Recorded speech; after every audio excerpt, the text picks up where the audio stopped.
पाकिस्तान तहरीक इंसाफ हुकूमत का खात्मा हुआ और इनकी जगह शहबाज शरीफ और मुस्लिम लीग नून की क़यादत में अपोजिशन इत्तेहाद ने संभाल ली है। ये वही शहबाज शरीफ हैं जिन्होंने इमरान खान दौरे हुकूमत में करप्शन इल्जामात में करीब 13 माह, जबकि इनके फर्जंद हमजा शहबाज ने करीब 20 माह जेल में गुजारे। इस हुकूमत का सारा बयानिया करप्शन पर खड़ा था। यही इसका फलसफा था, करप्शन का खात्मा हर कीमत पर, आईन और कानून की कीमत पर, मईशत की कीमत पर, मुआशरत की कीमत पर, कुछ केसेस में खारजा पॉलिसी की भी कीमत पर। इमरान खान का मकसद था करप्शन का खात्मा करना। लेकिन क्या इस हकीकत से नजर चुराई जा सकती है कि पाकिस्तान में किसी दौरे हुकूमत में ट्रांसपेरेंसी इंटरनेशनल के मुताबिक करप्शन में इतना इजाफा नहीं हुआ जितना इमरान खान के दौरे हुकूमत में हुआ।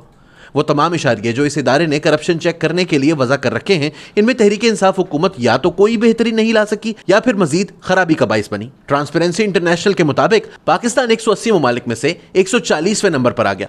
तहरीक इंसाफ का दावा है कि यह करप्शन इंडेक्स दुरुस्त इसलिए नहीं कि पाकिस्तान में इस तंजीम का नुमाइंदा नून लीग के करीब है।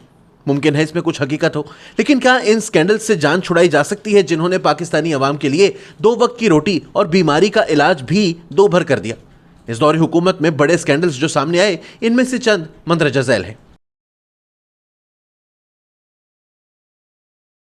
खैबर पख्तूनख्वा के वजीर आला महमूद खान के हुक्म पर सूबाई इंस्पेक्शन टीम ने पेशावर के मेट्रो बस मंसूबे में ताखीर की तहकीकात की तो सामने ये आया कि अवाम के टैक्सों से बनने वाले इस मंसूबे में नाकिस डिजाइन और मंसूबाबंदी के जरिए रुपया पानी की तरह बहाया गया था। 27 सफहात पर मबनी सूबाई इंस्पेक्शन टीम की रिपोर्ट में लिखा गया था कि इस सारे मंसूबे में हकाइक को तोड़ा मरोड़ा गया है और बहुत सी आइटम्स के रेट्स हद से ज्यादा बढ़ाकर बयान किए गए हैं और ऐसी अशिया जिन पर जीरो रेट्स थे इन्हें सिरे से गायब कर दिया गया है।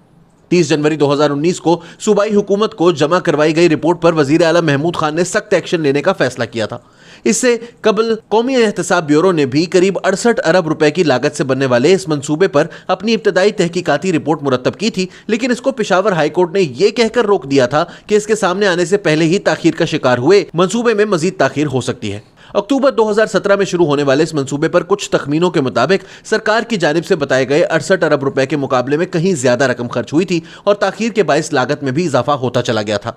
याद रहे कि यह ठेका एक ऐसी कंपनी को दिया गया था जिसको पंजाब में ठेके लेकर बर वक्त पूरे न करने के बाइस ब्लैकलिस्ट किया जा चुका था। जुलाई 2021 में आलमी मईशत पर निगाह रखने वाले अमरीकी रिसाले ब्लूमबर्ग ने एक रिपोर्ट शाया की जिसके मुताबिक पाकिस्तान ने तारीख की महंगी तरीन LNG खरीदी थी। 2019 में साबिक वजीर आजम शाहिद खाकान अब्बासी और इनके मुशीर खजाना मिफ्ता इस्माइल को कतर के साथ 15 साल की LNG की डील करने पर तहकीकात का सामना था और ये दोनों हजरात जेल भेज दिए गए थे। कई माह जेल में रहने के बावजूद इनके खिलाफ तहकीकात में कुछ साबित ना हो सका। ताहम हुकूमत ने कतर के साथ इस मुआहिदे को इस आस पर खत्म कर दिया था कि अगर 15 साल के दौरान किसी मौके पर LNG सस्ती हो गई तो हम क्यों महंगी खरीदें। दूसरी जानिब साबिक वजीर आजम का कहना था कि 5 साल बाद इस पर दोबारा गौर किया जा सकता था। ताहम हुकूमत ने अपनी चुत्र चालाकियों में जरूरत से ज्यादा अकल का इस्तेमाल करते हुए यह मुआहिदा खत्म कर दिया। नतीजा यह निकला कि पाकिस्तान को न सिर्फ मुआहिदे की रूह से तय की गई कीमत से कहीं ज्यादा पर LNG खरीदना पड़ी, बल्कि तारीख की बुलंद तरीन कीमत पर गैस दरामद करना पड़ी। यहाँ यह अमर काबिल जिक्र है कि महंगी गैस की वजह से हुकूमत ने LNG खरीदी नहीं और मुल्क में IPPs डीजल पर प्लांट चलाकर महंगी बिजली पैदा करती रही। वजीर आजम के मुआवन खुसूसी बराए पेट्रोलियम नदीम बाबर खुद भी IPP इंडस्ट्री के बड़े खिलाड़ी हैं और सहाफी रऊफ क्लासरा अपने एक कॉलम में जिक्र कर चुके हैं कि इनके खिलाफ हुई इंक्वायरी की रिपोर्ट यूं गायब हो चुकी है जैसे गधे के सर से सींग। चीनी स्कैंडल की तहकीकात भी इमरान खान ने खुद शुरू करवाई और फिर इसमें जिन हजरात के नाम आए इनमें सरे फहरिस्त इनके अपने ही करीबी दोस्त जहांगीर खान तरीन थे। जहांगीर तरीन को इमरान खान से फौरी तौर पर दूर कर दिया गया और आज ये हाल है कि यही जहांगीर तरीन बड़ी तादाद में कौमी और सूबाई असम्बली के अरकान का ग्रुप बनाए बैठे थे जिसने इमरान खान के खिलाफ तहरीक अदम एतमाद की कामयाबी में कलीदी किरदार अदा किया।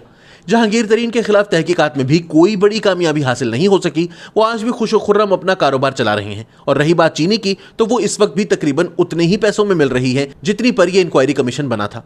याद रहे कि इस रिपोर्ट के मुताबिक वफाकी और सूबाई काबीना ने चीनी का दुरुस्त तखमीना लगाने में नाकामी के बायस इसे जरूरत से ज्यादा जानते हुए बरामद करने की इजाजत देते हुए सब्सिडी की मंजूरी दी थी, लेकिन सब्सिडी लेने वाले शुगर मिल मालिकान के खिलाफ तो कार्रवाई का ड्रामा रचाया गया। चीनी बरामदगी की मंजूरी देने वाले वजीर आजम इमरान खान और इनके पंजाब के वजीर आला उस्मान बुज़दार के खिलाफ कोई कार्रवाई अमल में नहीं आई। गंदुम के बहरान ने भी इस हुकूमत में ही सर उठाया जब 2020 में यकायक आटे और गंदुम की कीमतें आसमान से बातें करने लगी। ये इजाफा कितना था, जरा 2020 में नया दौर पर शाया हुई इस रिपोर्ट के इस हिस्से से अंदाजा लगाइए। इस्लामाबाद, जहां मई 2019 में आटा 45 रुपए फी किलो के हिसाब से दस्तयाब था, वहां 16 जनवरी 2020 के सरकारी आदाद-ओ-शुमार के मुताबिक 59 रुपए फी किलो के हिसाब से आटा बिक रहा है। जबकि कराची में यही आटा मई 2019 में 54 रुपए फी किलो के हिसाब से दस्तयाब था। आज यानी 26 जनवरी 2020 को यह कीमत 68 रुपए फी किलो थी। यहां दिलचस्प अमर यह है कि हुकूमत पाकिस्तान के मुताबिक 2019 में गंदम के कुल पैदावारी टारगेट से 7 लाख टन कम पैदावार हुई थी। ताहम हुकूमत ने इस कम पैदावार के बावजूद यह दावा किया था कि गंदम के ज़खायर ज़रूरत से कहीं ज़्यादा हैं, लिहाजा इसे बरामद किया जाएगा। इस फैसले की रोशनी में इदारा शुमारियात के मुताबिक सितंबर 2018 से लेकर जून 2019 तक 6,50,000 मेट्रिक टन गंदम बरामद की गई। इस बरामदशुदा गंदम की कीमत 18.5 अरब रुपए बनती है। ताहम मई 2019 में यह बात वाज़ेह हो गई कि गंदम के ज़खायर कम हो सकते हैं और फैसला किया गया कि वफाकी हुकूमत और चारों सूबाई हुकूमतें 62,50,000 मेट्रिक टन गंदम उठाएंगी, लेकिन जहां बाकी सूबों और वफाकी हुकूमत ने अपने अपने कोटे से कम गंदम उठाई, सिंध हुकूमत ने बिल्कुल ही गंदम नहीं उठाई। मामला काबीना की इकोनॉमिक कोऑपरेशन कमेटी यानी इक्तसादी राब्ता कमेटी में गया, जहां इब्तदा में तो फैसला ही ना हो सका कि इस उभरते हुए बहरान से बचने के लिए करना क्या है। गंदम की बरामद पर पाबंदी का फैसला भी ना किया जा सका। बिल आखिर 14 जुलाई 2019 को यह फैसला हो गया कि गंदम की बरामद पर पाबंदी लगाई जानी चाहिए, लेकिन 25 जुलाई तक इसका नोटिफिकेशन जारी ना हो सका। आखिरकार नोटिफिकेशन तो जारी हो गया, लेकिन इसके बावजूद 48,000 मेट्रिक टन गंदम महज अगस्त और सितंबर के महीनों में बरामद कर दी गई। बाद अज़म वज़ीर आज़म इमरान खान की सरबराही में काबीना ने फैसला किया कि 3 लाख मेट्रिक टन गंदम दरामद कर ली जाए, यानी 3 लाख मेट्रिक टन गंदम दरामद की जा रही थी, जबकि पाकिस्तान 6,50,000 मेट्रिक टन गंदम बरामद कर चुका था। तोशा खाना शायद इमरान खान हुकूमत के लिए खौफनाक तरीन स्कैंडल साबित होने जा रहा है। दीगर तमाम स्कैंडल्स में यह गैर वाज़ेह था कि आया वो करप्शन थी या हुकूमती नाअहली, और अगर करप्शन थी भी तो क्या वज़ीर आज़म इमरान खान इसमें बिल वास्ता या बिला वास्ता शामिल थे या नहीं। ताहम तोशा खाना केस में इल्ज़ाम यह आयद किया गया था कि साबिक वज़ीर आज़म और इनके ख़ानदान ने तोशा खाना से अशिया सस्ते दामों खरीद कर दुबई में महंगे दामों बेच डाली थी। जब इनसे सेनेट की कमेटी ने इस पर सवाल किया तो हुकूमत की जानिब से जवाब दिया गया कि तहफ़ की तफसील देने से पाकिस्तान के दोस्त ममालिक के साथ ताल्लुकात ख़राब होंगे, क्योंकि वो नहीं चाहेंगे कि इनके तहफ़ की तफसील सामने आए।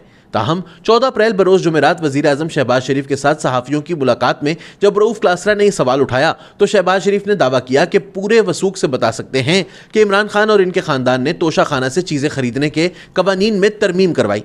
इस तरमीम की मदद से उन्होंने पहले से तयशुदा कीमत से भी कम पर यह तहफ़ खरीदे और इन्हें दुबई में 14 करोड़ रुपए में बेच दिया। क्या इस ताज़ा तरीन स्कैंडल की तहकीकात की जाएंगी? क्या इमरान खान अब इस हवाले से वजाहत देंगे? इन सवालों के जवाबात आने वाले चंद रोज़ में अवाम के सामने होंगे।